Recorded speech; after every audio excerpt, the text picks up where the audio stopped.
Hoy toca hablar de la Primera Guerra Mundial, siguiendo el desarrollo del programa que tenemos establecido, una etapa muy triste, realmente muy triste.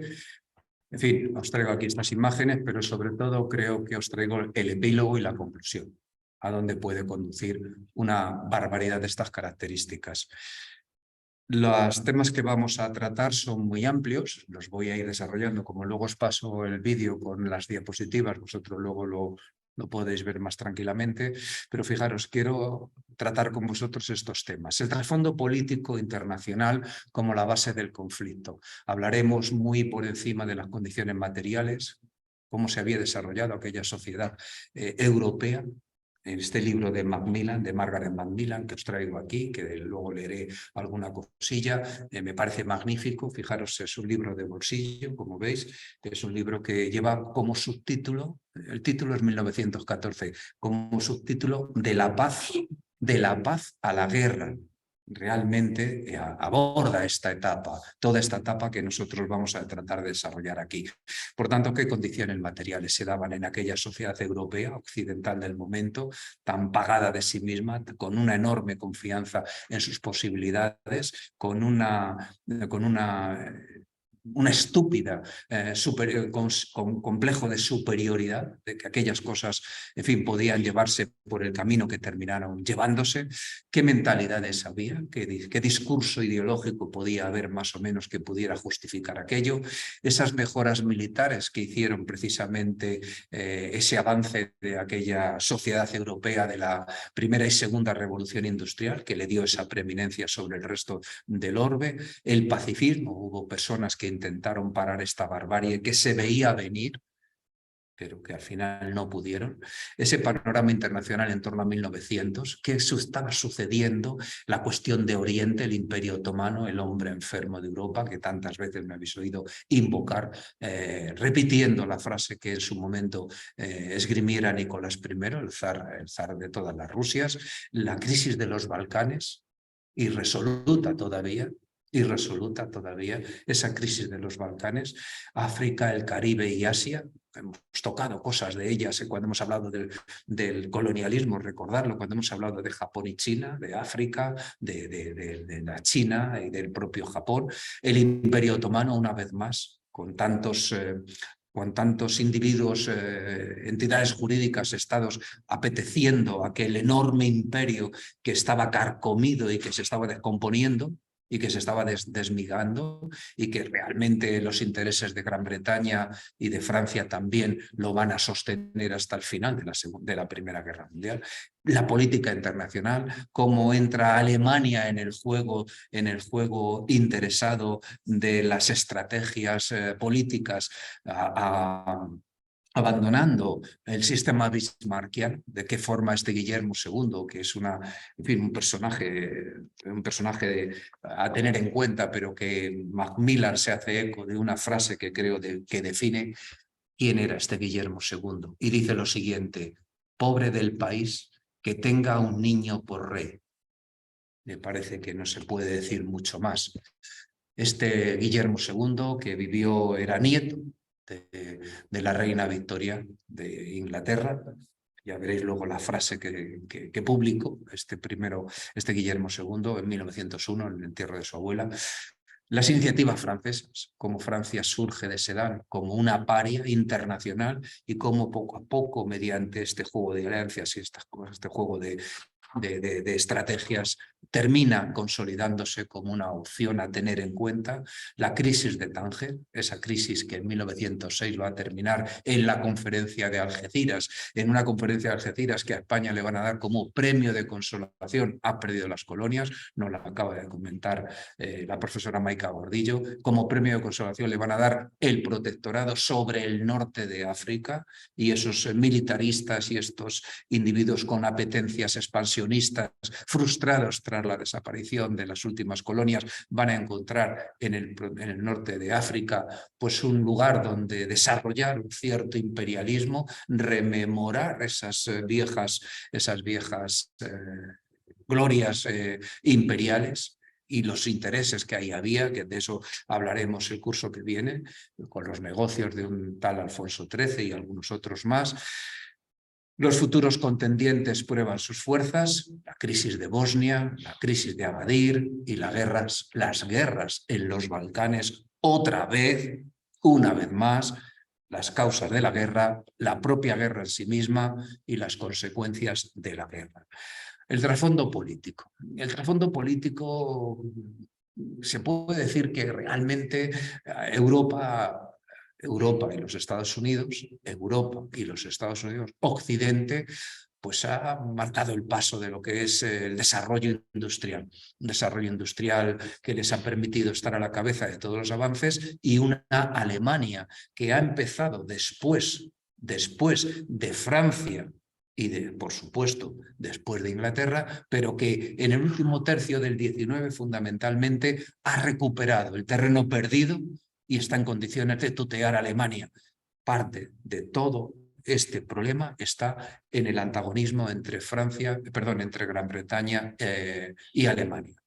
Una parte del conflicto está en ese antagonismo por la hegemonía mundial. Bueno, la aparición de estas nuevas industrias, del desarrollo más rápido de los intercambios internacionales, mayor apetencia de alimentos, eso hace que se lleve a este expansionismo colonialista para poder ampliar los mercados, generar más materias primas, fuertes inversiones de capital, ese capital que se ha convertido ya en capital internacional, trasciende el marco de las fronteras propias y que tiene apetencias globales. Ya me habéis oído decir que la primera expresión, o al menos la que yo recuerdo, de economía global se la debemos a Immanuel Wallerstein, que habló de la economía mundo, ahora se dice economía global, ¿qué más da? Y bueno, hay una serie de circunstancias como estos segundos países europeos o países de segunda categoría, como el Imperio Austrohúngaro, del que ya vimos que era un gigante de pies de barro, carcomido por toda la cantidad de nacionalidades que germinaban dentro de ese imperio, que como un punto de no ruptura para mantener la estructura imperial se crea en 1867 el Imperio Austrohúngaro, siendo una monarquía bicéfala. Italia, que ha surgido de un resurgimiento pero que tiene apetencias imperialistas y que ha puesto sus ojos en la zona de Abisinia, Etiopía, donde va a salir trasquilada, y en el norte de África, y Rusia, que es un gigante de pies de barro, pero un gigante, ojo, que llega hasta el Vístula, como ya hemos comentado, ¿verdad? Bien, naturalmente fuera del ámbito europeo estaban unos Estados Unidos ya en fase expansionista y un Japón que aprende rápido la visita de los barcos del Comodoro Perry. Está en ese proceso de construcción de identidades, está ese nacionalismo que es culpable en grandes acontecimientos presentes y inmediatamente pasados de las hecatombes a la que ha llevado a cabo este nacionalismo basado en la raza, la cultura, la lengua. Eso, fijaros, qué consecuencias tiene, y esa prensa que está detrás de ese nacionalismo que alienta este clima moral dominado por ellos, ¿no? Alemania, que a Guillermo II, cuando llega al trono, lo primero que hace es desembarazarse en cuanto puede de Bismarck, este canciller de hierro, este hombre que ha sabido forjar las alianzas necesarias dentro del mundo germano, expulsando primero a los austríacos después de derrotarlos en la batalla de Sadova y armando una confederación de pueblos germanos que va a derrotar a Napoleón en 1871 en Sedan y que va a poner en pie el Segundo Reich, el Segundo Imperio. Este Bismarck, que tiene claro que lo que hay que hacer es que se enriquezca en Francia con colonias fuera de Europa para que pueda recuperarse de esa fuerte imposición económica que les han impuesto tras la batalla de Sedan. Este hombre que va a crear una serie de alianzas para mantener siempre marginada a Francia. Bismarck. Alemania, para tener marginada a Francia, que no tiene empacho en cuando corresponda hacer alianzas siempre con el fin de que Francia se siga manteniendo como un par internacional. Guillermo II no va a tener en consideración todo lo puesto en pie por Bismarck, esos sistemas bismarckianos que ya explicamos en su momento y que remito al tema en el que lo expliqué. Recordadlo, el Segundo Reich, lo tenéis recientemente explicado, hará un par de meses. Todo eso, Guillermo II tiene claro que no es lo que él quiere. Lo que él quiere es dotar a Alemania de una fortaleza, cuando menos equiparable a la inglesa. En consecuencia, luego leeremos una frase que tiene, que ya he anunciado antes en el entierro de su abuela, en la que explica la potencia que tiene Alemania. Y luego veremos unas cifras económicas para tratar de comprender que Alemania, en este momento, en este preciso momento, está en condiciones de dar la batalla económica, ya se la está ganando a Inglaterra, y desde luego la batalla por la hegemonía.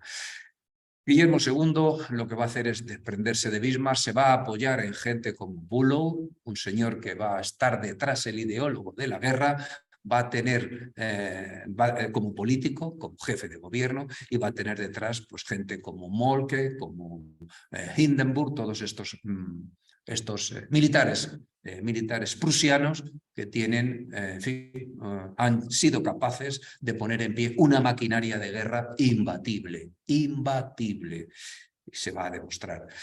Su concepto de bismarckiano, de equilibrio, de armonía, de Alemania en el centro, pivotando una serie de alianzas, lo dinamita y lo crea en un nuevo concepto de política, que es el Weltpolitik o política mundial. Se centran en el control del África Central, adquisición de nuevas zonas de influencia germana y participación activa para modificar el statu quo europeo, que es decir mundial en este momento, en favor de Alemania. Y estos resultados de este pangermanismo, de este Kaiser, pues lo que va a hacer es, va a generar unos temores en el resto de los países que ya tienen su tarta colonial. Recordad la conferencia de Berlín dirigida por Bismarck de 1885, cómo se han repartido África. Ahora aparece este personaje y decide que aquel reparto, que no, que hay que volver a repartir. Ese temor lo tienen estas potencias coloniales que se están beneficiando de ese reparto del mundo. La constatación alemana para crear pactos es evidente y se dan cuenta de que cada vez tienen más adversarios. Francia ha salido de esa edad muy tocada, pero Bismarck es consciente de que hay que darle suficiente aliento como para que pueda prosperar y en consecuencia le permite ese desarrollo colonial del que antes hablaba. Como decía, lo que sí se preocupa a Bismarck es de aislarla internacionalmente, de convertirla en una paria.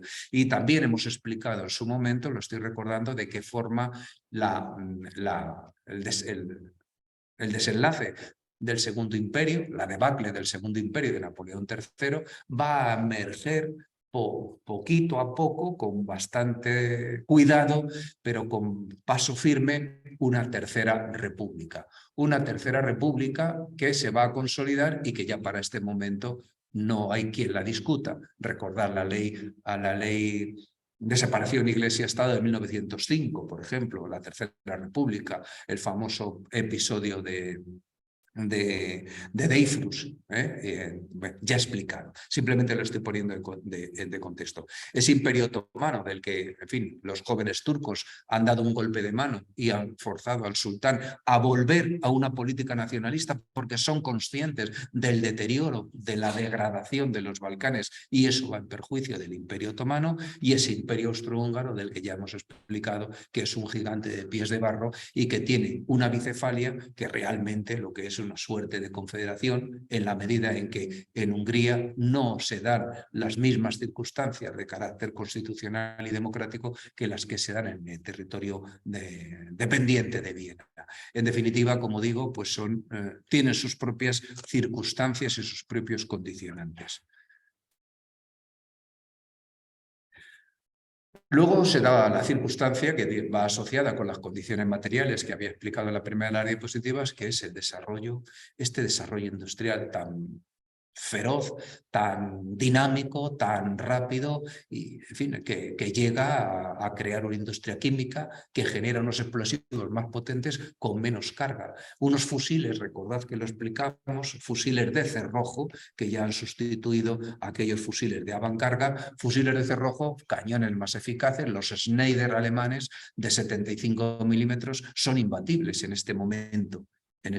Luego la artillería francesa en la Primera Guerra Mundial también se va a demostrar bastante competente a la hora de cumplir su macabro objetivo.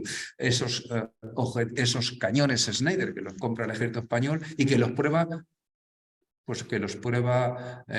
bombardeando la muralla de Molina de Aragón, de la localidad de Molina de Aragón, para ver qué eficacia tienen esos cañones. En fin, quiero decir con esto que se estaban probando y se estaban llevando a cabo una serie de experimentos que dan como resultado una mayor confianza en los medios de desarrollo. ¿Tenéis un audio en casa? Por favor, si sois tan amables, desconectarlo. La metalurgia del acero en esa segunda revolución industrial, basada en el carbón, basada en el hierro, ya comentada. Unos barcos de guerra son auténticas fortalezas flotantes, los acorazados. Es la política de los acorazados. Estos acorazados que son capaces de batir a una flota que no había sido capaz de regenerarse como la española, barcos de acero frente a barcos de madera. La batalla de Cavite en Cuba, por ejemplo. El submarino que está muy mejorado en este momento. Hay una cosa que está poniendo de manifiesto, que ponen de manifiesto todos los especialistas, y es que un punto de inflexión en el no entendimiento entre Gran Bretaña y Alemania es la decisión de este Guillermo II, de llevar a cabo la construcción de una flota alemana. La flota alemana que van a poner en pie los alemanes, que siempre se habían caracterizado por carecer de flota, realmente, si os pensáis en Alemania, tiene muy pocas salidas al mar, por la zona de Hamburgo y por la zona de Lübeck y poco más, es decir, que es el Mar del Norte, pero un Mar del Norte que lo puede bloquear la flota británica como hizo en la Primera Guerra Mundial. Bueno, necesariamente para poderle dar la réplica a una potencia naval, a una talasocracia como la británica, era necesario tener una flota de superficie, cuando menos tan competente como la británica. Ahí va a haber un punto de inflexión, un punto de ruptura, porque Gran Bretaña va a ver cómo le está comiendo el terreno desde el punto de vista intelectual, desde el punto de vista... Los médicos ingleses tenían que estudiar alemán para leer las últimas publicaciones, por ejemplo, que se estaban haciendo en el mundo germano, si querían estar al día. Es decir, Alemania en este momento es intratable desde cualquier punto de vista intelectual, de desarrollo, de capitalismo, de comercial y, por supuesto, de adelantos de estas características. El submarino, por tanto, es la estrategia que le va a quedar a los alemanes como recurso en la Segunda Guerra Mundial. Veréis que también, bueno, todas estas nuevas estrategias van a permitir, por un lado, la movilización de recursos. Va a ser tremendo la capacidad que tienen los alemanes para desplazar tropas desde el frente del este al oeste. Eso lo van a hacer en el año 17, cuando firmen la paz de Brest-Litov, y van a desplazar fuerzas a una rapidez extraordinaria, valiéndose del ferrocarril para situarlas en la primavera del 18 en el frente del oeste y lanzar un intento de ofensiva que fracasará porque, en fin, lo adelanto, los norteamericanos han desembarcado y van a aportar material y hombres para frenar esta ofensiva.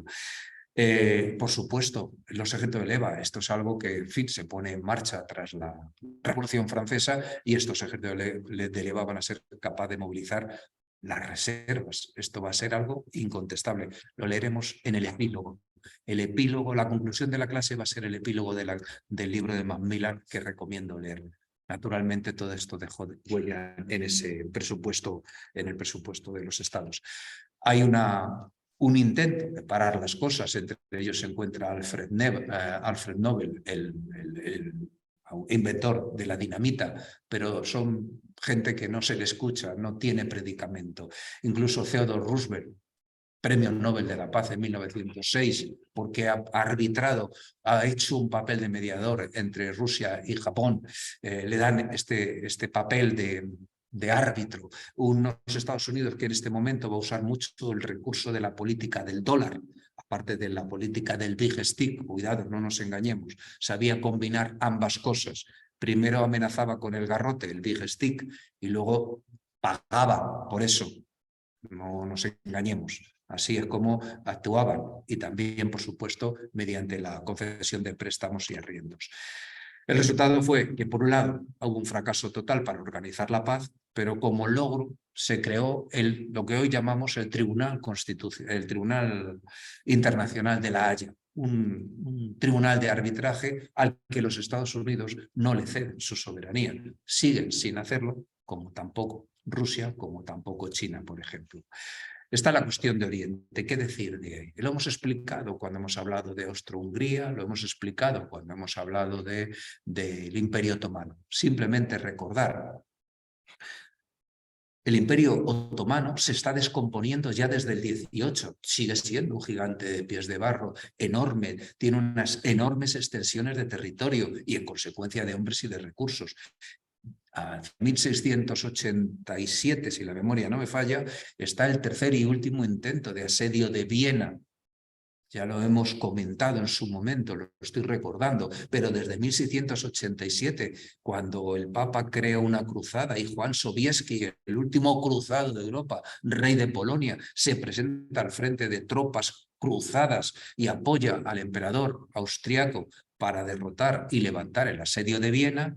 A partir de ese momento, todo siglo XVIII, todo siglo XIX, es un avance de Austria en persecución de la retirada de los otomanos por los Balcanes, y van emergiendo una suerte de territorios que otrora habían sido cristianos.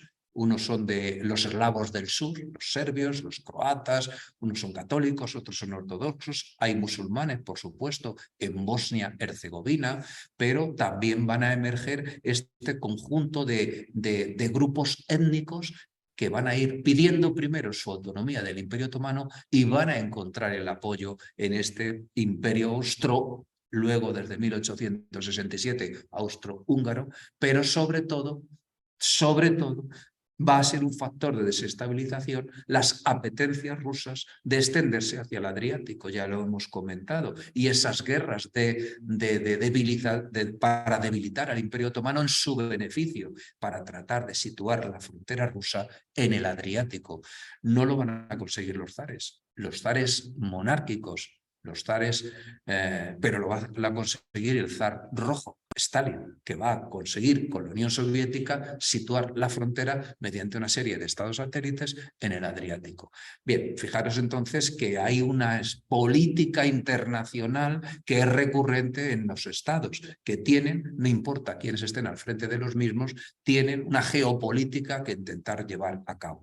Bueno, en los Balcanes, como digo, este proceso está en plena ebullición. No hay una potencia que sea capaz de someter o de controlar o de asentar las apetencias de los distintos grupúsculos que están emergiendo y que piden su autonomía, cuando no abiertamente su independencia. En África, pues ya sabéis, en África Oriental, Gran Bretaña y Alemania aceptaban sus respectivas posiciones de partida, pero sobre todo después de la derrota de Italia en Etiopía se va a eliminar un rival, con lo cual todo lo que es el cuerno de África se lo van a repartir entre Alemania y Gran Bretaña. Gran Bretaña tiene en el Índico una suerte, lo digo yo, no son palabras mías, una suerte de Mare Nostrum. Pretende que nadie entre en ese Índico porque le pone en relación con la India a través del canal de Suez. Por eso es muy importante para Gran Bretaña controlar Egipto, controlar Sudán. En la parte occidental, pues igual, el reparto que se ha llevado a cabo en el Congreso de Berlín de 1885, en la zona septentrional, el Alto Egipto, por lo que ya he comentado, ahí tenéis la famosa guerra de Sudán, Jartum, aquella película de que hemos hablado, el Meiji, ¿os acordáis de ese enviado, ese Mesías que se levanta contra ese gobierno títere de Egipto que controla indirectamente Gran Bretaña? La película de Jartum, recordadla, recoge este episodio. Luego está ese proyecto que es faraónico. Los británicos en este momento no reparan en gastos. Pretenden crear un ferrocarril que una el Cairo con el Cabo, el norte con el sur. Es una Es un proyecto de unas dificultades técnicas tremendas, pero confían en sus fuerzas y sobre todo en la posibilidad de establecer la relación comercial y de recursos entre los dos, norte y sur del continente africano.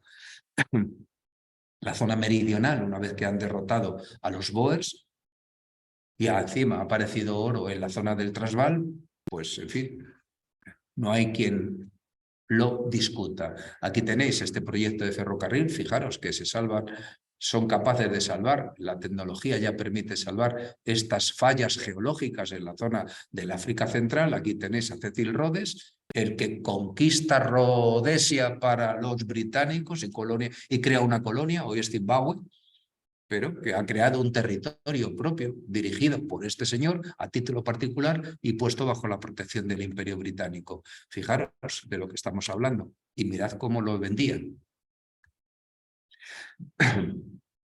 En el Caribe ya se ha hablado, no voy a insistir, la pérdida de Cuba y Puerto Rico por parte de España a manos de los norteamericanos es una de las apetencias para convertir el Caribe en el Mare Nostrum.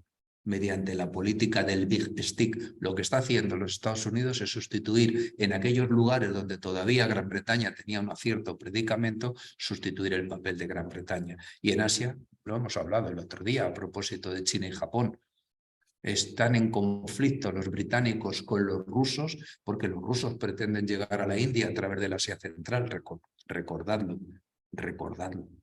porque eso está también en la base de las alianzas que se están tejiendo.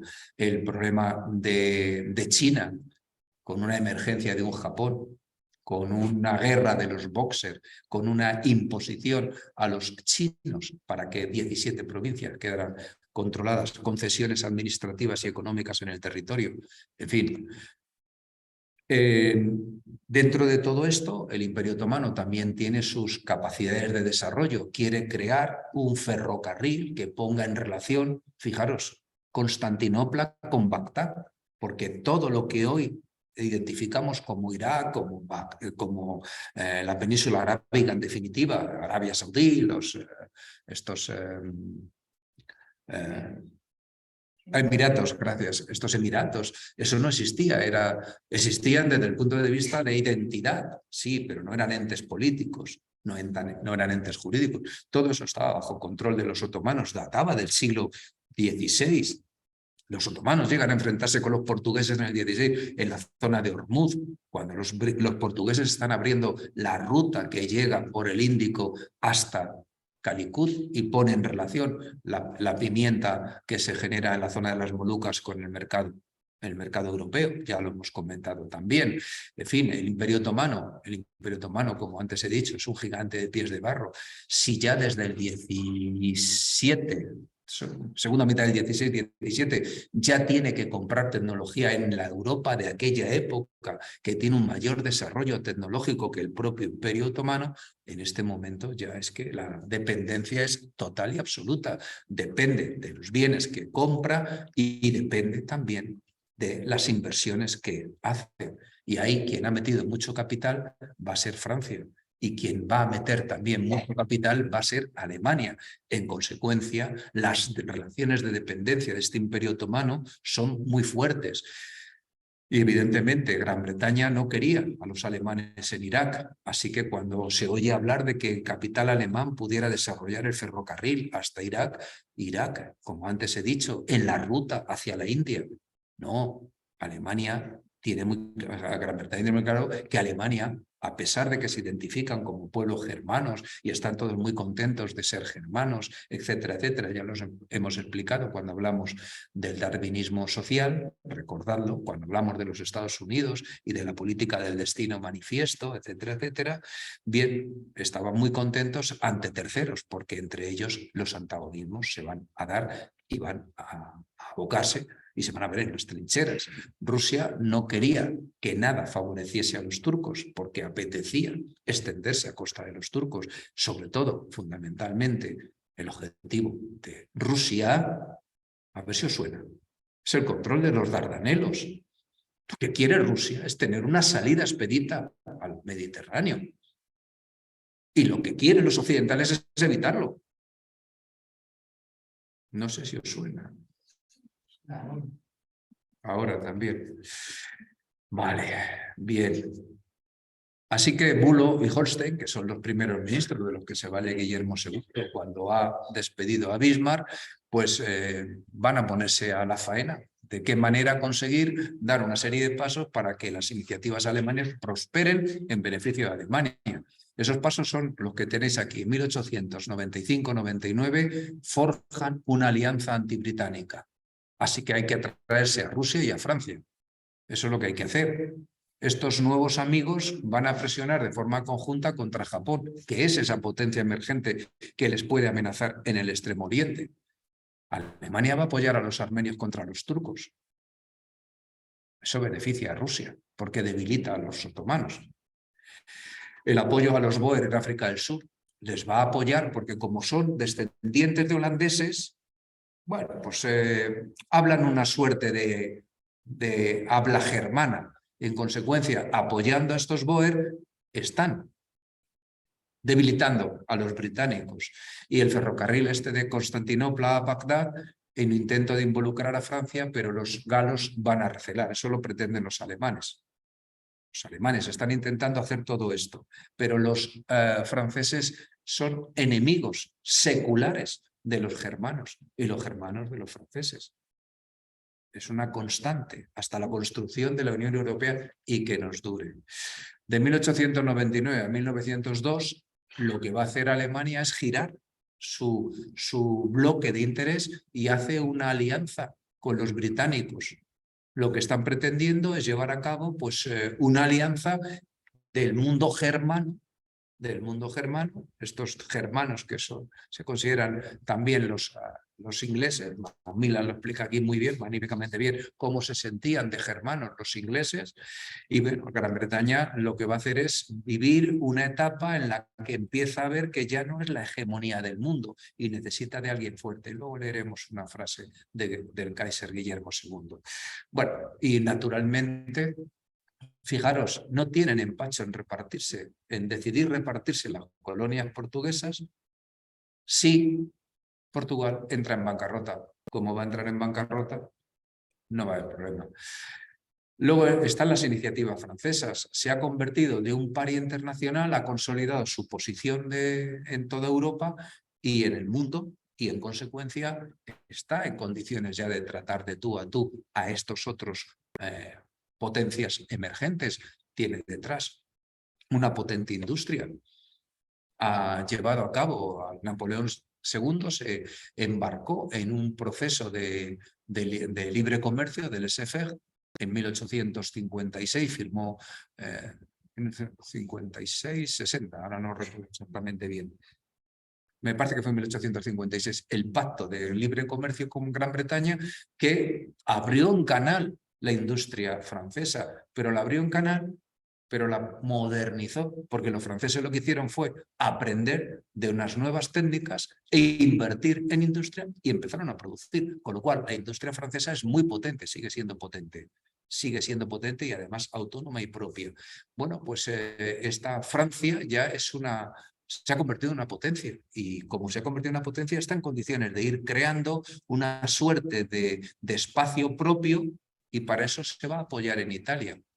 Esa Italia que en un primer momento se ha echado en manos de Bismarck en una alianza, la Triple Alianza, porque se ha quedado sin Túnez, que se ha expandido Francia desde Argelia en perjuicio de Italia.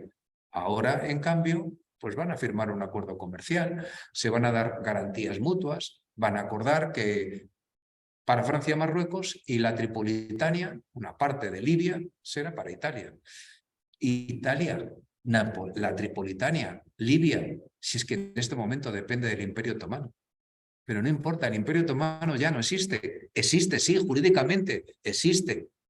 Pero están tomando decisiones sobre un territorio que no les compete. Italia anhela y en un momento determinado llevará a cabo operaciones militares, como comentaremos. Francia entonces va a haber una forma de desestimar el apoyo a la propuesta alemana para el ferrocarril que le están proponiendo de llegar hasta Bagdad y va a buscar el apoyo de Gran Bretaña para controlar Marruecos, porque Marruecos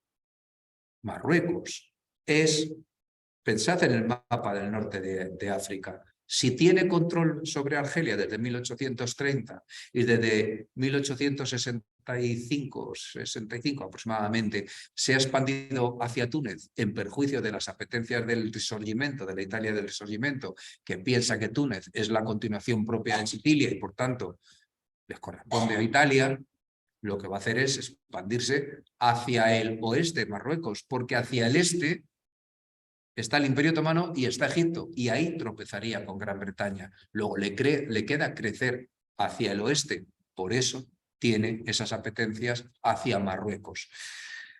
Y Francia y Gran Bretaña se van a concertar dando los siguientes pasos. Los británicos rompen la alianza con Alemania cuando Alemania decide construir una flota. Ahí es cuando se dan cuenta los británicos que podrán llevar una sangre germana en ambos coronas, muchos de los ingleses y alemanes, pero realmente la hegemonía mundo se la están disputando ya los alemanes. Y España va a ver con recelo que Gran Bretaña pueda, a través de Francia, controlar el otro lado del estrecho. Por eso le van a dar el premio de consolación, que será un protectorado en Marruecos. Está la crisis de Tánger. En Tánger, en fin, lo que se pone a prueba son estas alianzas. Luego vamos a ver que todos estos sistemas de alianzas pretenden actuar de contrapesos, pero los contrapesos van a fracasar y no van a evitar la guerra. Así que lo que hacen son demostraciones de fuerza. Italia se aproxima a Francia y abandona esa triple alianza que había firmado con Alemania y con el Imperio Austrohúngaro en tiempos de Bismarck. Alemania lo que va a hacer es probar la fortaleza de este nuevo entendimiento Francia-Italia-Gran Bretaña, y lo que va a hacer es pensar esas relaciones. ¿Cómo lo hace? Pues va a probar a Rusia, que es la parte débil. Francia tiene acuerdos económicos, mucho capital francés se está invirtiendo en el desarrollo de la industria en Rusia. Si presionan sobre Rusia, Francia tiene que cumplir el pacto de alianza, y Gran Bretaña tiene que ayudar a Francia. Circunstancia propicia: la guerra ruso-japonesa y la devolución de San Petersburgo, y la revolución de San Petersburgo y la generación de la Duma. Recordando cuando hablamos del imperio, la segunda parte del imperio ruso, ¿os acordáis? Esa derrota que llevaron a cabo los japoneses sobre los rusos y esa revolución de San Petersburgo que obligó al zar a crear la Duma. El resultado de todo este pulso que echa Alemania es negativo para Alemania. Gran Bretaña pacta con Rusia el reparto de su influencia en Asia. Esa guerra fría, ese Great Game del que habíamos hablado cuando explicamos, recordadlo, no hace tanto, ese desarrollo de Rusia sobre el Asia Central, que pretendía llegar a la India. En 1906 hay un acuerdo, se pone fin a las tensiones entre Rusia y Gran Bretaña, con eso no contaba Alemania. Y esa triple entente, Gran Bretaña y Rusia, compromisos con Japón, con Italia y con España. Y aquí tenéis, ¿qué es lo que hace el Kaiser Guillermo II?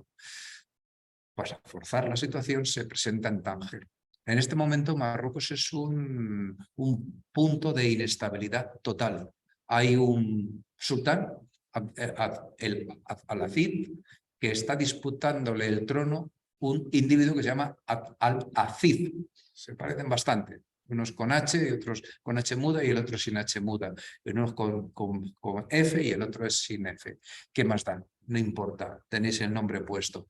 Lo importante es que en este momento de inestabilidad que se está dando en Marruecos, con unas apetencias francesas que vienen hacia el oeste desde Argelia, con un territorio que consideran mediante estos pactos que es propio de Francia, que le van a dar una parte a España, el protectorado en la zona del Rif, el Kaiser se presenta en Tánger. Esto es un momento de apoyo con su presencia a un Marruecos que busca la independencia de las potencias occidentales. Luego está la crisis de Bosnia. Lo tenéis ahí enumerado, simplemente, muy enunciadamente. Pedro I, rey de Serbia, va a cambiar su política filo-austríaca por una política filo-rusa. Naturalmente, Austria, como lo puede ver, lo puede ver de manera negativa, un acto hostil. Así que Austria, que lleva peleando, antes lo he dicho, desde el 18, por conquistar los Balcanes en su beneficio y en perjuicio del Imperio Otomano, contra los venecianos también, lo que va a hacer es llevar a cabo un acto de fuerza. Serbia se adelanta y lo que va a hacer es aumentar su influencia en Montenegro, en Bosnia, en Croacia y en Eslovenia. Eso es un tapón para Austria. Recordad dónde está Austria, dónde están los Balcanes y cómo las apetencias de Austria llegan al Mediterráneo, controlando la costa del Adriático que le quedaría al oeste de su avance. Así que lo que va a hacer Serbia es generar un potente Estado. Está buscando la gran Serbia. Luego será Yugoslavia, pero eso será después de la Primera Guerra Mundial. Una Yugoslavia bajo dirección política, cultural de Serbia. Es que en los años 90 todo eso saltó por los aires del siglo XX, como bien sabéis. Está buscando, por tanto, esa gran Serbia. Así que Austria lo que va a hacer es probar sin la tutela de Alemania y aprovechar la debilidad rusa y a costa de esa pugna por ese imperio otomano en descomposición que los jóvenes turcos van a tratar de apuntalar, obligando al sultán a llevar a cabo una política nacionalista, exigiendo que todo el mundo en el Imperio Otomano hable turco. Eso, naturalmente, a lo mejor en el 16 hubiera sido posible. En el 19, en plena descomposición del Imperio Otomano, eso no se puede llevar a cabo. Así que va a haber revueltas, levantamientos, una serie de protestas que van a llevar a que Bulgaria se independice. Pasa de una suerte de principado autónomo a exigir su propia independencia y de hecho lo declara como tal. Austria reacciona. Bulgaria es un dependiente de Rusia. Si la Bulgaria deja de ser un principado dependiente del Imperio Otomano para convertirse en un Estado filorruso, eso es visto por Austria como algo absolutamente contraproducente, hostil. Así que, ¿qué es lo que hace? Esa tutela que tenía sobre Bosnia-Herzegovina la integra dentro del territorio del Imperio Austrohúngaro. ¿Veis las posiciones cómo las están tomando el Imperio Austrohúngaro, el Imperio Ruso? No os extrañe que luego sean enemigos entre sí en la Primera Guerra Mundial. Serbia y Montenegro, que está en la búsqueda de esa gran Serbia, lo ve como un acto hostil. Las situaciones de tensión. Rusia está débil, pide la convocatoria de una conferencia. Austria se siente fuerte, no quiere ir a sentarse en ninguna mesa de negociación. Alemania fuerza, tantea la fortaleza de esta triple entente. La conclusión: a ninguno de los tres miembros de la triple entente les interesa ir a la guerra por Rusia. Gran Bretaña no interviene. Francia pacta con Alemania el reparto de Marruecos y Rusia se queda sola, recula. ¿Y qué sucede? Los eslavos de los Balcanes no consideran que Rusia sea la fuerza que les vaya a defender. La crisis de Agadir. La conferencia de Algeciras de 1906 es el reparto de Marruecos. Se han repartido Marruecos, como antes hemos explicado. En Agadir se va a llevar a cabo la última escena de la entrega de Marruecos por parte de este sultán al Hafid a Francia. Si en 1906 Francia consigue de Gran Bretaña que Marruecos sea para un protectorado francés y un premio de consolación para España, en 1911 este personaje, que se siente amenazado porque hay una revuelta interna dentro de Marruecos, se pone en manos de Francia y firma entregar Marruecos bajo la tutela de Francia. Por eso Gilson Miller, en un libro que tenéis citado en Historia de Marruecos, en la bibliografía, dice: con este acto se colocó la última pieza que faltaba en el vasto imperio de Francia en el norte de África. Recordad que antes os he explicado que no podía crecer hacia el este porque tropezaría con los intereses de Gran Bretaña en Egipto, pero sí podía crecer, con lo cual ya está controlando Túnez, Argelia y Marruecos hasta la costa atlántica. En los Balcanes se van a producir una serie de guerras. Los italianos, tras la crisis de Agadir, que es esta que acabo de comentar, lo que van a hacer es ocupar la Tripolitania y la Cirenaica, lo que es Libia. Repito, es del Imperio Otomano. No les importa. De hecho, le van a desembarcar tropas en África y atacar a los turcos en el Egeo. O sea que en este momento los otomanos les crecen como a un circo le crecen los enanos. Pues igual, les crecen los problemas por todos los lados. Los Balcanes y ahora Italia. Serbia, Bulgaria, Montenegro y Grecia, con el apoyo de Rusia, animados por el ejemplo de Italia, crean la Liga Balcánica, 1912. Quedan 2 años para el inicio de la guerra. Y lo que van a hacer es atacar a los otomanos. Bulgaria quiere llegar a Constantinopla. Ojo, es la capital del Imperio Otomano. Quiere alcanzar Constantinopla. Serbia quiere llegar al Adriático. ¿Eso que quieren los rusos? Son eslavos. Por eso hay esa alianza estrecha entre los serbios y los rusos. Son eslavos ortodoxos. Los croatas son eslavos también, pero son de culto católico. Macedonia, reparto de tierras, conquistar según los intereses de Rusia, es decir, que Rusia está detrás. Esto recuerda mucho al Tratado de San Estefan. En esas guerras balcánicas es denso, yo lo comprendo, pero vais siguiendo las diapositivas y luego lo podréis.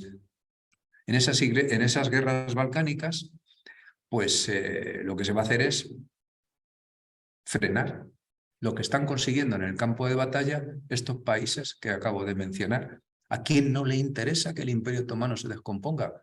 Lo vengo repitiendo este curso y el anterior, a Gran Bretaña sobre todo. Gran Bretaña trata de impedir que los rusos lleguen al Mediterráneo. En 1946, 47, 46 creo que es, Churchill le va a decir a Harry Truman en una carta secreta, estoy adelantando acontecimientos, pero es para que entendáis qué pegados están los hechos entre sí. Le va a decir Churchill a Truman que Gran Bretaña no puede seguir sosteniendo la política internacional en el Mediterráneo, que no puede seguir sosteniendo en Grecia, donde el Partido Comunista Griego, alentado por los rusos, están intentando dar un golpe de Estado y hacerse con el poder, y los británicos desembarcan tropas, etcétera, etcétera, decía que les dice que ya no pueden seguir sosteniendo, no pueden hacer de policía mundial, y necesitan el apoyo de los norteamericanos, que son los que van a tomar el relevo. Bueno, tampoco han pasado tanto tiempo, quizá eso explique cosas o ayude a comprender cosas. La Conferencia de Londres lo que va a hacer es evitar que todo lo que han ganado al Imperio Otomano se materialice. ¿Qué van a hacer? Siguiendo que siguiese los turcos controlando los estrechos de los Dardanelos, como lo siguen haciendo en este momento. A su vez, Austria-Hungría e Italia, preocupadas por las ambiciones serbias, tras las cuales está Rusia, forzaron la independencia de Albania y crearon un estado tapón para que Serbia no llegase al Adriático. El respeto a repartir, búlgaros y serbios se sintieron muy defraudados. A ver, ¿por qué no pasa esto? Disculpa. Aquí tenéis el reparto y aquí tenéis la creación de Albania. ¿Entendéis ahora el follón que hay en los Balcanes y sigue habiendo? Hay una nueva guerra, Bulgaria ataca a Turquía y Rumanía está preocupada y entra en guerra. Finalmente el resultado es que Bulgaria es derrotada y un reparto territorial, Macedonia y Tracia, reclamadas por Bulgaria, pasan a Serbia y a Grecia. Dobruja, que está en el sur, pasa a Rumanía por su buen comportamiento. Y a Turquía solo le quedan 26.000 kilómetros cuadrados de territorio en Europa. El fin está cerca. Así que hay un endurecimiento de los bloques. Progresivamente Alemania va a ir distanciándose de esa política de complemento que habían venido buscando los británicos desde el siglo XVIII y sobre todo XIX. Ponerse siempre del lado en Europa del enemigo de Inglaterra. Quien fuera enemigo de Inglaterra era amigo de Inglaterra. Es decir, los enemigos de mis enemigos son mis amigos. Esto se ha roto ya. Pero fijaros, en 1901, a 13 años de que estalle la guerra, el Kaiser Guillermo II, en el entierro de su abuela, dice lo siguiente: deberíamos formar una alianza anglo-germana. Vosotros cuidaríais de los mares, mientras que nosotros nos haríamos responsables de la tierra. Con una alianza así, ni un ratón podría moverse en Europa sin nuestro permiso. Me parece que no lo podría haber dicho más claro, quizás sí más alto, no más claro. Cabe preguntarse si Alemania estaba en condiciones de decir lo que dijo. La respuesta es contundente, es sí. Es sí, mirad. Si en 1820 Gran Bretaña, tomando 1820 como 100, en 1870 el PIB per cápita por países, en 1870 el PIB de Gran Bretaña era un 185. En el caso de Alemania, que empieza con 40 puntos, 37 puntos por debajo en 1820 con respecto a Gran Bretaña, ¿lo veis aquí? Está en 108. Fijaros cómo ha recuperado el tiempo. Aquí tenéis el peso relativo de la industria de los distintos países dentro de la industria mundial. Si Alemania en el 13 tenía un peso del 14,3, naturalmente tras la guerra va a perder ese peso. Los Estados Unidos tienen un 35,8, son los grandes ganadores de la guerra, pasan a un 45, pero Gran Bretaña, a ver si lo pillo, está aquí, en un 14. En 1913 está como Alemania. Gran Bretaña, que es la que ha hecho la revolución industrial, ha perdido la carrera en beneficio de Alemania. Por tanto, ¿qué respuesta se puede dar? La respuesta es que sí, es contundente, las cifras lo avalan. ¿Se pudo evitar la guerra? Bueno, pues mirad. La guerra tiene unos enormes costes sociales. No hablemos de los humanos. La guerra es costosa, hay que atender gastos militares, hay que incrementar los gastos fiscales, aumentar la presión fiscal, aumentar los ingresos por incremento de las ventas, desvío de recursos en perjuicio de otras áreas. Se pensaba que una política de gestos, estas alianzas, enseñar la bandera, el pabellón, etcétera, etcétera, podrían ayudar a contener las apetencias belicistas. En suma, esta política de fuerza y de posibilidades, en un escenario como el que va narrado, había muchas, los Balcanes, Rusia, Francia, ya lo hemos comentado. Pero lo que falló fueron los sistemas de contrapesos. Distinto desarrollo industrial en según qué países. Una creciente inseguridad de las élites dirigentes. El curso que viene abordaremos este tema con mayor grado de detalle. Hay un apartado, que ya os lo adelanto, que lleva por título Las democracias asaltadas. Y es que la inseguridad, el fin del liberalismo, tal como se ha entendido en el 19, está llegando a su fin. En consecuencia, las élites se sienten inseguras porque ha irrumpido en política las masas. Lo va a decir Ortega luego en el 29. Fijaros lo que dice Ortega. Hay que leer a los maestros. El advenimiento de las masas al pleno poderío social. Como las masas, por definición, no deben ni pueden dirigir su propia existencia, y menos regentar la sociedad. Quiere decirse que Europa sufre ahora la más grave crisis que a pueblos, naciones, culturas cabe padecer. El arrumbamiento de la diplomacia. La política del reparto de los negocios en Oriente Próximo se demostró ineficaz y pronto superada por las ambiciones respectivas de cada uno de los países con intereses en la zona. Aunque los hombres de negocio alemanes y británicos se oponían a la confrontación, no tuvieron el peso suficiente para parar la guerra. Luego leeremos, a modo de conclusión, el epílogo. Hay una alusión a estos hombres belicosos. Gran Bretaña, que se mostró incapaz de ejercer el liderazgo alguno frente a Francia, a la que no le quiso dar demasiadas seguridades en su camino hacia la confrontación. De esa manera, quería jugar el papel de árbitro que venía jugando en la escena europea, sobre todo desde el 17, 18 y gran parte del 19. Y fracasaron los socialistas.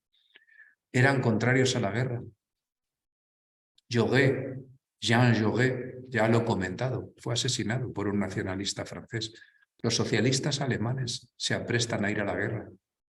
Fracasaron, no supieron articular una respuesta del proletariado y sí que defendían que la Primera Guerra Mundial era una guerra de la burguesía, pero no supieron. En estas llegamos a Sarajevo. Hubo por parte de este estudiante serbio-bosnio, con ese caldo de cultivo que ya habéis visto que hay en los Balcanes, con unas apetencias de una gran Serbia, con una Austria-Hungría que pretende expandirse hacia el sur y que ve a Gran Serbia como una pata de Rusia en los Balcanes y por tanto su gran rival, pues está visitando Sarajevo, Bosnia, Sarajevo. Y es asesinado el Francisco Fernando, el pretendiente. Estos son los pasos hacia la hecatombe. 23 de julio, Francia da seguridades a Rusia de que apoyará cualquier acción que emprenda. 25 de julio, Rusia declara que por honor, prestigio e intereses no puede consentir que Serbia sea derrotada y por ello se pondrá de su lado. 27 de julio, Alemania rechaza la propuesta británica de convocatoria de una conferencia internacional a 4 partes, Gran Bretaña, Alemania, Francia e Italia. 29 de julio, Rusia moviliza parcialmente a su ejército como medida de presión hacia Austria-Hungría. 31 de julio, Rusia es consciente de la lentitud de sus comunicaciones y desconfiando en la actitud alemana, decide la movilización general. Recordad que es Rusia, un inmenso territorio con una enorme capacidad de leva. 1 de agosto, Alemania envía un ultimátum a Rusia y le declara la guerra. Francia, temerosa de una victoria alemana sobre los rusos y considerando que no puede consentirlo, decide la movilización general. 3 de agosto, Alemania declara la guerra a Francia y de forma inmediata, según planes trazados previamente, Alemania invade Luxemburgo y Bélgica, es el plan Schlieffen. 4 de agosto, Gran Bretaña, invocando el Tratado de Londres de 1831 por el que garantizaba la neutralidad belga, declara la guerra a Alemania. 23 de julio, 4 de agosto, 2 semanas. Así que se desató, salieron los 4 jinetes del Apocalipsis. En esto no me voy a entretener, más allá de una breve narración. No se trata de hablar de la Primera Guerra Mundial, de una historia militar. Hay una primera fase en la que todos los contendientes, sobre todo los alemanes, están convencidos de que van a estar en Navidades en casa. Lo que tienen en la cabeza todos, los europeos también, es que se va a producir lo mismo que sucedió en Sedán. La confederación liderada por Prusia de estos ejércitos alemanes va a ser capaz de derrotar a los franceses en un pispás, van a llegar a París y van a volver a establecer algún tipo de acuerdo o compromiso. Bueno, claro, es que hay que atender 2 frentes, porque Rusia está en guerra y Francia y Rusia son aliadas y Gran Bretaña también. Las cosas ya no son igual. Hay un plan, el plan Schlieffen, que es precisamente por eso meten a Bélgica en la guerra. Y lo va a pasar también con Holanda y con Bélgica en la Segunda Guerra Mundial. El plan Schlieffen es, en lugar de ir directamente, van a bordear rompiendo la neutralidad belga. Por eso, Gran Bretaña invoca el Tratado de 1831 que garantiza la neutralidad belga y apoya con su ejército a los belgas. Ese es el plan Schlieffen. En un primer momento, los alemanes van a ser capaces de presentarse en el mar, en el río Mar, y bueno, van a conseguir los franceses movilizar. Es el famoso episodio, entre otras cosas, de los taxis de París que sirvieron para llevar tropas rápidamente al frente y detener esta ofensiva. En el frente oriental, el ejército ruso derrota en septiembre-octubre, es derrotado por Hindenburg en las famosas batallas de los lagos de Tannenberg y los lagos masurianos, y se va a invadir Polonia, pero se paraliza el frente. Las fuerzas enfrentadas no tienen la suficiente fuerza como para romper el frente al enemigo y entrar en profundidad. Hay que esperar a la Segunda Guerra Mundial. Se llega, por tanto, a una guerra de posiciones que todo el mundo me parece que ha visto imágenes y que son terribles, de aquellas trincheras donde se masacraban los unos a los otros con estas armas de destrucción masiva tan eficaces que habían sido capaces de descubrir los occidentales en el tercer tercio del siglo XIX. La ametralladora, los gases, el gas mostaza, el gas pimienta, en fin, se van a gasear, en fin, lo que sabéis. Los contendientes son incapaces de derrotar al enemigo, van a estar en el 15, en el 16. Hasta que en el 17 no aparezca el carro de combate, va a ser muy difícil que se rompa estas líneas estáticas. Guerra de trincheras, desgaste de hombres y de material, se impone una organización en retaguardia, hay que sostener el esfuerzo bélico. Guerra en el mar, submarinos, convoyes, materias primas, bloqueos. Ahí es donde va a jugar un papel importante Estados Unidos, porque Estados Unidos en principio se va a mantener neutral, pero hay una parte importante del capital de los Estados Unidos que pretende, que quiere que Estados Unidos entre en guerra. Woodrow Wilson es el presidente de los Estados Unidos, se va a presentar a la reelección con un lema: nos mantuvo fuera de la guerra, o no nos mantuvo fuera de la guerra, o no a la guerra, o algo así, no recuerdo exactamente el lema, pero era un juego de palabras que tenía que ver con que nos mantuvo fuera de la guerra, creo que es, no recuerdo exactamente, pero esa es la idea. Bueno, eso es para ganar la reelección, porque rápidamente se pone en marcha toda la maquinaria norteamericana para apoyar a los aliados. Lo de Lusitania, que era un barco británico que transportaba civiles y que que llevaba también material de guerra para los británicos y fue torpedeado por un submarino, fue el motivo para el que entrase en guerra los Estados Unidos del lado de los aliados. Hay un tratado secreto de Londres que engañan a los italianos. Los italianos en este momento no quieren entrar en guerra. Están divididos. Están divididos.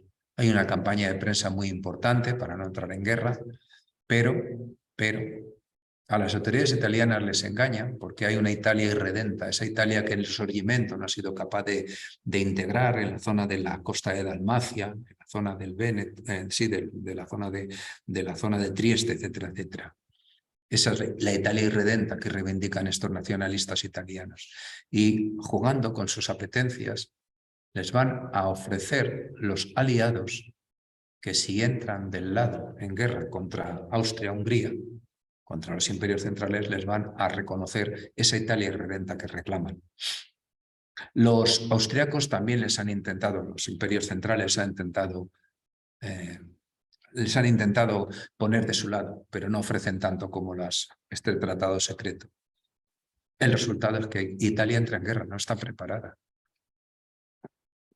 Es una masacre de italianos, no sabe bien Liliana, lo hemos hablado ya en alguna ocasión, sobre todo de campesinos, que son la fuerza de choque como todos los que están en las trincheras. Hay 12 batallas en el río Isonzo, que es un río alpino. Los austriacos están arriba, en las cumbres, y dominan con su fuego el valle. Los italianos no hacen más que mandar hombres a que tomen. No lo consiguen. Es una masacre total. Además, se daban las circunstancias, no hace caso entrar en los detalles, pero tampoco tenían preparado ni la infraestructura de sanidad militar, en fin, no hace el caso entrar en detalles. Y de hecho, Italia va a recular hasta el punto de que casi pierde el Véneto. Casi pierde Venecia. La última de las batallas es una debacle total. Los soldados italianos matan a sus propios oficiales en su huida, porque vienen los alemanes apoyando a los austriacos. En fin, les engañan. Rusia, a pesar de la debilidad de posición, consigue movilizar el orgullo patriótico, la Duma libera fondos, se vendía en Rusia como una guerra defensiva, ahora creo que se vende como operación militar especial, no me acuerdo bien, creo, ¿no? Así. Bueno. La guerra submarina llevada a cabo por los alemanes es un intento desesperado de romper el bloqueo. Los Estados Unidos rompen la neutralidad armada. En abril del 17 le declaran la guerra a Alemania, poniendo fin a ese pacifismo de Wilson ya comentado. Lo tenéis ahí. Tras la incorporación norteamericana a la guerra se entrecruzan diversas situaciones que no podemos abordar, pero simplemente sí esbozar. El telegrama de Zimmermann, ¿qué pretenden los alemanes? Crearle un frente a los norteamericanos en la retaguardia norteamericana con México. La guerra que llevaron a cabo los norteamericanos contra México en 1845-1848, que les supuso a México perder 2,5 millones de kilómetros cuadrados, lo tienen todavía muy presente los mexicanos. Luego, en 1914, más presente todavía. Así que si se les puede generar un enemigo que ataque a los norteamericanos, evidentemente los norteamericanos tendrán que defenderse. No sabemos qué hubiera pasado. El grado de desarrollo de los dos países era totalmente distinto en ese momento. Pero bueno, lo cierto es que lo intentan. Intereses económicos de industriales estadounidenses que tenían sus géneros varados en los muelles por temor a los submarinos y que vendían a los aliados en la costa este de Estados Unidos. Hay una fuerte presión hacia el presidente. Ya lo he comentado. Frente al desinterés o apatía, cuando no, de abierta hostilidad por parte de los habitantes del centro y del oeste de los Estados Unidos. Ellos no. Si son muchos inmigrantes que han venido huyendo de una Europa en guerra continua durante todo el 19 y se han instalado en el centro y el oeste, que además muchos de ellos pueden ser de origen alemán. De hecho, se va a poner de manifiesto, ya me lo habéis oído contar, un recurso propagandístico por parte de las autoridades norteamericanas, que es el hombre de los 4 minutos. Me habéis oído hablar de ello.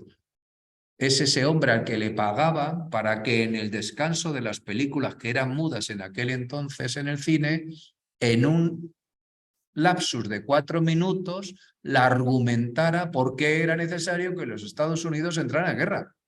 El hombre de los 4 minutos. La ofensiva final, muy brevemente. El primer día de clase después de las vacaciones de Semana Santa, el lunes que viene, sabéis que viene el profesor Enrique Ortiz a dar su última clase de literatura, de historia. Por tanto, ya será después de Semana Santa, hablaremos de la Revolución Rusa. Se ha producido en este momento, en octubre del 17, la Revolución Rusa. Los soviéticos, los bolcheviques, se han hecho con el control del poder y no quieren. Los alemanes han aprovechado la debilidad de Rusia y la revolución para avanzar sus posiciones. Los soviéticos, los bolcheviques, lo que van a hacer es firmar una paz, la paz de Brest-Litov, que es una paz impuesta por los alemanes muy dura. Muy dura. Y eso les va a permitir liberar fuerzas y recursos. El Frente Sur está estabilizado en torno a Venecia. Ya os he explicado esa debacle del ejército italiano, donde los soldados han asesinado incluso a sus oficiales. No te preocupes. Nada. En el Frente Occidental es el único teatro de operaciones que queda operativo. ¿Qué hace Alemania? Con esa organización tan tremenda que tiene, con ese desarrollo de las comunicaciones del ferrocarril, con esa capacidad de organización y esa capacidad militar, lo que hace es desplazar las tropas, las fuerzas del frente oriental que han han firmado la paz de Brest-Litov con los rusos, lo desvían. ¿Para qué? Para que en la primavera del año 18 intenten un último esfuerzo. Las condiciones interiores de Alemania son tremendas. Hay un bloqueo de la flota británica que impide la llegada de recursos y de materias primas a los alemanes. Hablaremos en su día de eso. Lo que decía era que las condiciones son tan difíciles que el único recurso es vencer. Pero se van a quedar a 60 kilómetros de París. En ese momento están desembarcando las tropas norteamericanas que han sido movilizadas y que ya están en condiciones, llegarán a ser 4 millones de hombres los que los Estados Unidos pongan en pie de guerra en Europa. De ellos, 1 millón van a entrar en liza. O sea, que fijaros de lo que estamos hablando. Estamos hablando de un país que tiene unos recursos humanos tremendos, una capacidad industrial tremenda y que no ha entrado en guerra, que está entrando en guerra en este momento, mientras los contendientes llevan 4 años matándose. Las capacidades del EVA cada vez son más limitadas. Así que en ese momento el frente se va a estabilizar a unos 60 kilómetros de París. Bombardean París, sí, con unos cañones, los Bertha. Vale, de acuerdo, pero eso no va a ser suficiente. Y finalmente, en julio, hay una ofensiva, el Mariscal Foch, es la segunda batalla del mar y cambian las tendencias. A partir de ese momento, los alemanes no hacen más que ir retirándose, replegándose. Alemania está intentando hacer una retirada escalonada, pero Bulgaria se rinde a finales de septiembre. Turquía lo hace el 31 de octubre. Austria-Hungría a principios de noviembre. Alemania está sola. Así que abdica el Kaiser Guillermo II, se refugia en Holanda. Los aliados van a intentar juzgarle, pero al final los holandeses no lo van a extraditar. Se proclama la República de Weimar y el gobierno alemán solicita el cese de hostilidades el 11 de noviembre del 18. La guerra ha terminado. ¿Qué repercusiones tuvo? Podéis imaginar que fueron terribles. Pero vamos, se quedaron cortas para lo que luego pasaría 20 años después. Porque si en algo se había desarrollado, la industria de matar había mejorado mucho. Pérdidas humanas. La palabra, creo que no encuentro mejor palabra que decir escalofriante. Escalofriante. Se movilizaron 70 millones de hombres. Murieron cerca de 10. Esto está incluidos civiles. Eso representa el 14,3% de las fuerzas movilizadas. En Europa murieron 7,5 millones, el 10,7% de los combatientes. Rusia perdió 3 millones, Alemania 2 millones, el 15% de su población activa masculina. Austria, Hungría y Francia 1,5 millones, 17 y 10% respectivamente. Mutilados totales 20 millones. Francia 4,3 sobre una tasa de inválidos del 4,3% sobre las fuerzas movilizadas. Viudas 4 millones, huérfanos 8, o niños que perdieron padre y madre. Incidencia en la demografía, combatientes eran jóvenes en edad fértil. El retroceso de la tasa de natalidad, tomando 1913 como valor de partida, o 100, fijaros, Francia en el 16, 2 años después de iniciada la guerra, la tasa de natalidad se reduce al 50%. Alemania, igual. Italia al 57%, y Gran Bretaña, estaba más alejada del frente, 73,5%. ¿Y cuáles fueron los costos económicos? Es que fueron terribles. Ya adelanto que el único vencedor de todo esto fueron los Estados Unidos. Vamos por partes. Ninguno de los contendientes europeos en liza fueron capaces de compensar subiendo los impuestos, incrementando los ingresos de la manera que fuese, fueron capaces de compensar todo el dinero que tuvieron que pedir para sostener la guerra, ni incluso emitiendo bonos, Se generó una fuerte inflación. que no compensaba ni por la regulación fiscal de precios y salarios. La inflación se comió las rentas, afectó a todos los rentistas. Los países aliados pidieron prestado a Gran Bretaña y Gran Bretaña, a los Estados Unidos. Se rompió la red comercial europea en beneficio de países no europeos, en particular Japón, que entra en guerra porque se le promete una parte de China. Japón se convierte en proveedor de China, de India y de América del Sur.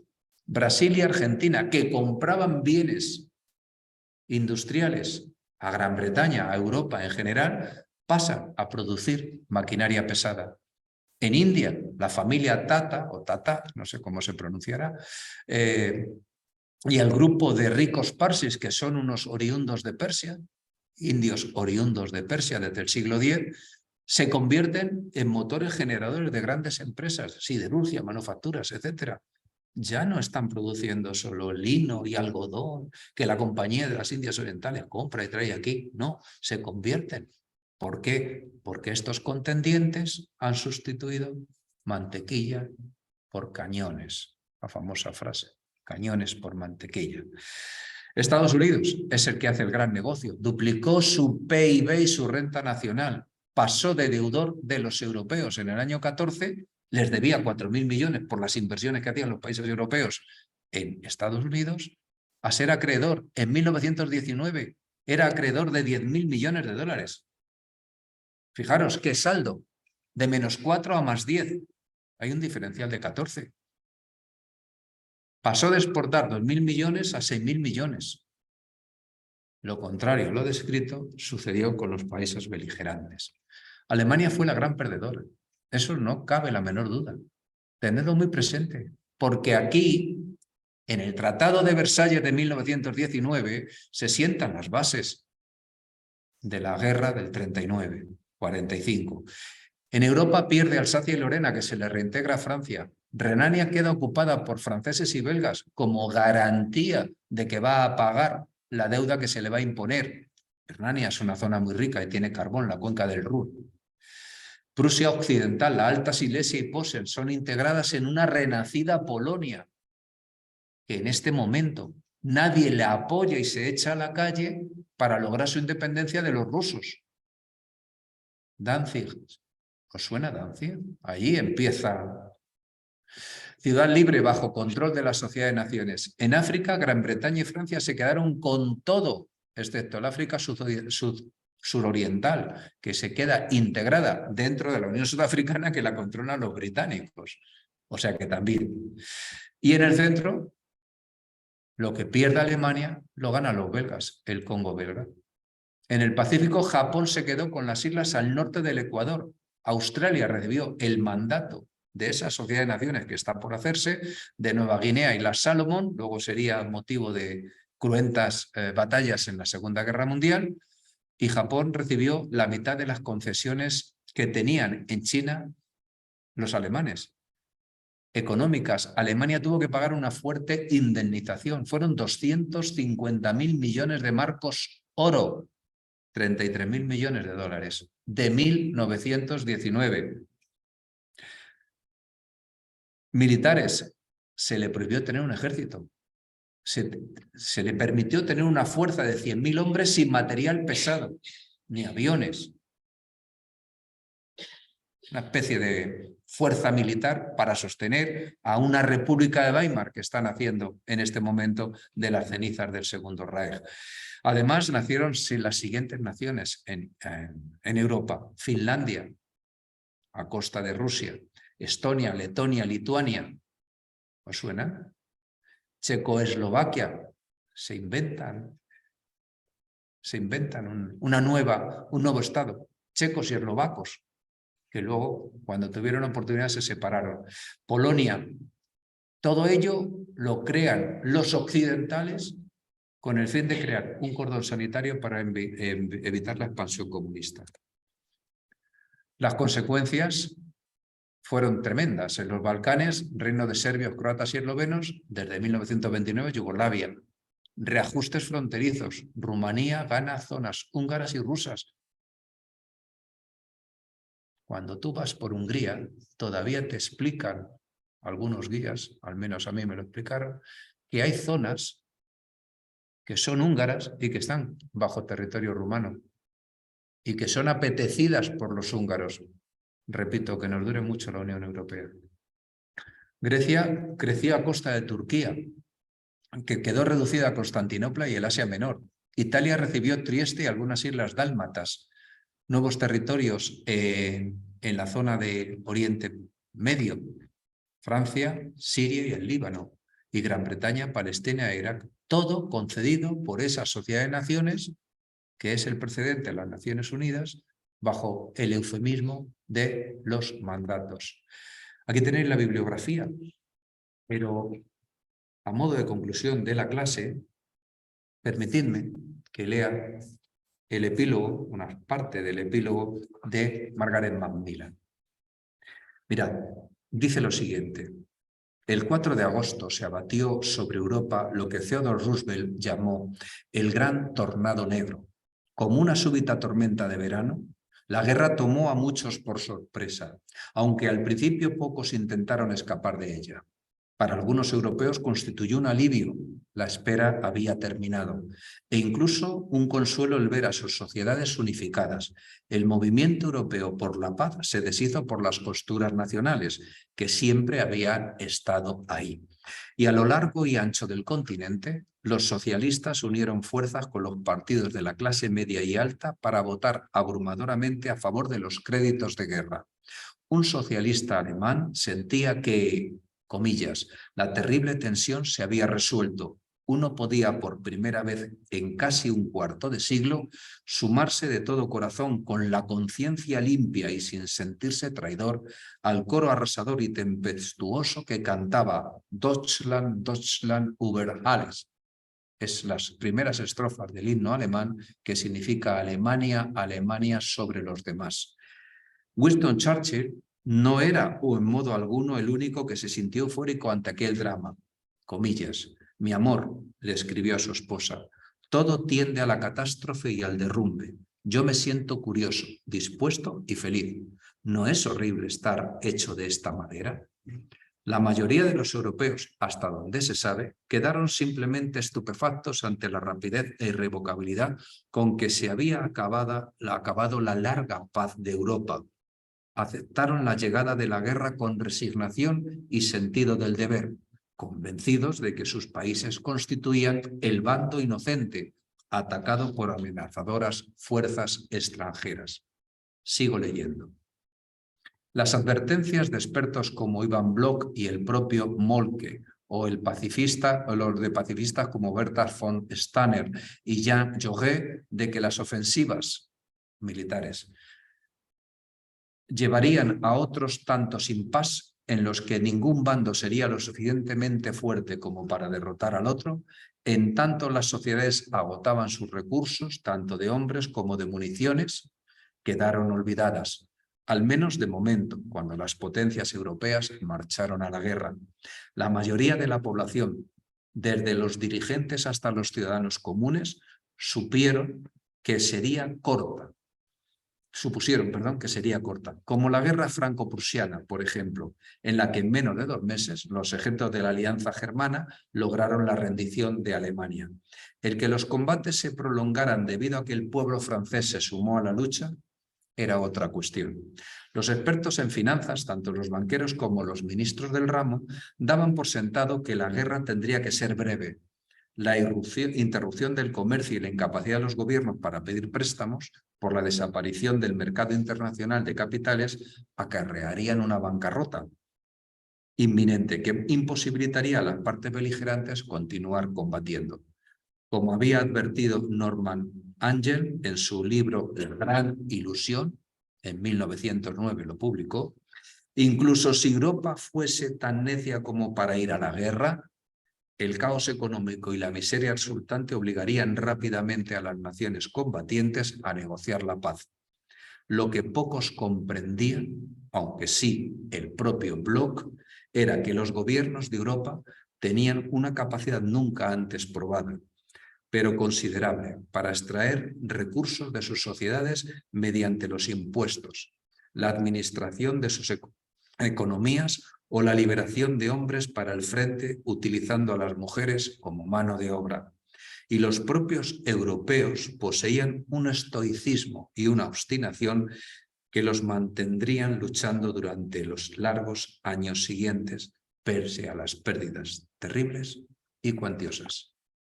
Me parece que es la conclusión a la que podemos llegar de esta clase, que alcanzado este punto, pues me parece que podemos hacer la pregunta de rigor. Y es, ¿hay alguna pregunta?